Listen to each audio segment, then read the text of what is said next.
గురుగారు. శుభాశీస్సులు. దిష్టి దోషాలు పోవాలంటే ఏం చేయాలి గురుగారు? సంతోషం. దృష్టి దోషములు అనేవి ఉంటాయి.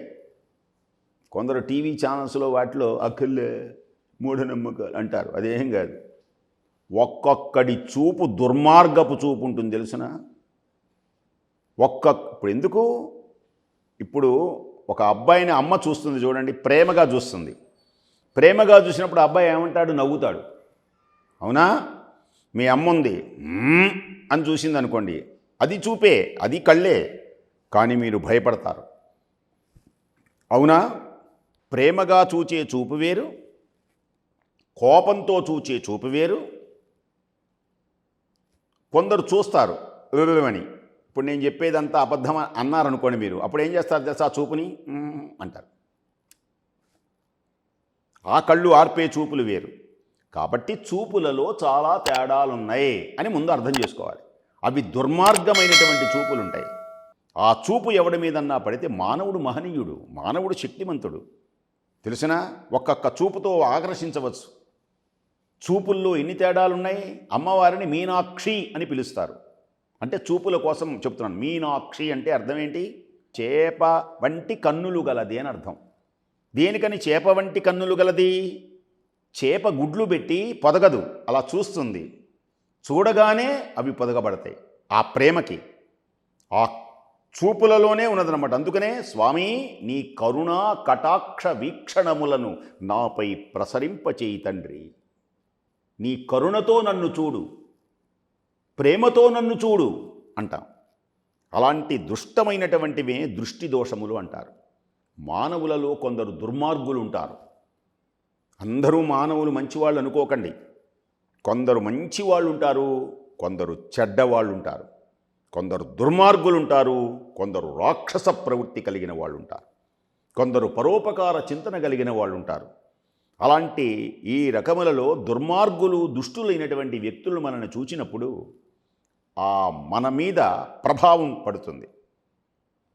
ఆ ప్రభావం వల్ల కళ్ళు తిరగచ్చు, తలకాయ నొప్పి రావచ్చు, జ్వరాలు కలగచ్చు, భయపడిపోవచ్చు. ఎందుకు?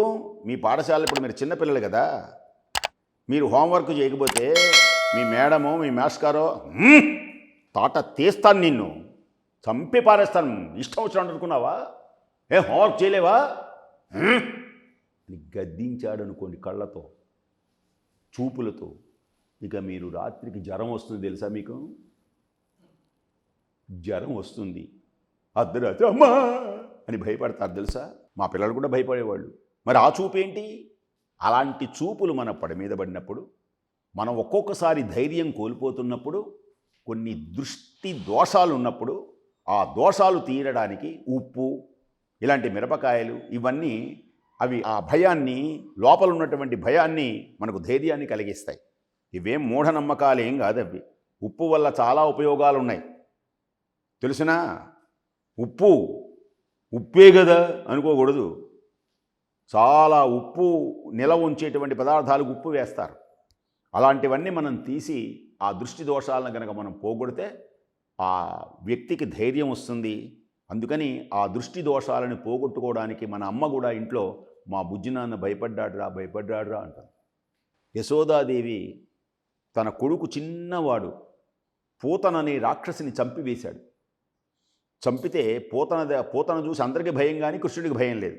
ఎలాగో ఎత్తుకున్నది, ఎత్తుకొని బుజ్జి నాన్న భయపడ్డావా అయ్యో నిన్ను వదిలిపెట్టానరా నాన్న, బుజ్జి నాన్న అని పాపం ఆయనకేం భయం లేదు. అమ్మ కదా, భయపడ్డాడేమోనని, ఆ దృష్టి దోషం ఏదైనా తగిలిందేమో నా బిడ్డకి అని గబగబా వెళ్ళి ఆవు దగ్గరికి వెళ్ళి, వాళ్ళ ఇంట్లోనే ఆవులు చాలా ఉంటాయి, ఆవుల ఆ తోకని గిరగిర జుట్టి మోడు మీద 3 సార్లు కొట్టింది. ఆవు యొక్క తోక ఆ పుచ్చం కనుక ఇలా తగిలితే అతనిలో ఉన్నటువంటి భయాలు, ఆందోళనలు తొలగిపోయి ఏదైనా క్షుద్ర పీడలు ఏవైనా ఉంటే అవి కూడా తొలగిపోతాయని యశోదాదేవి కృష్ణుని కూడా అలా చేసింది. కాబట్టి ఈ దృష్టి దోషాలు పోవడానికి ఇలా చేస్తారు. అన్ని శుభములు జరుగుతాయి ఇలా గనక పరిహారములు చేస్తే.